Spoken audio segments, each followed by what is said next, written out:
কক্সবাজারে আসলে যেই জিনিসগুলো খাওয়ার একটা অন্যরকম আকর্ষণ কাজ করে তার মধ্যে অন্যতম হচ্ছে এই আম মাখানো। প্রথমবার এসে যখন আম মাখানো খেয়েছিলাম অনেক ভালো লেগেছিল। তারপর যে বাড়ি আসি ট্রাই করি এই আম মাখানো খাওয়ার। এগুলো হচ্ছে বার্মিজ আম বলে, এগুলো পাকায় খাওয়ার থেকে এইদিকে মাখায় খাওয়ার জন্য বেশ জনপ্রিয়।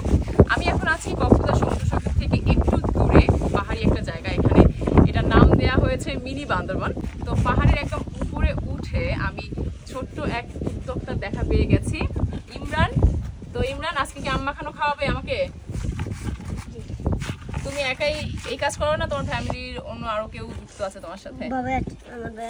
তোমার বাবা, তোমার ভাই প্রতিদিন আম নিয়ে আসো? ঠিক আছে, আমরা তাহলে একটু টেস্ট করি, দেখে ইমরানের আম মাখার স্বাদ কেমন হয়।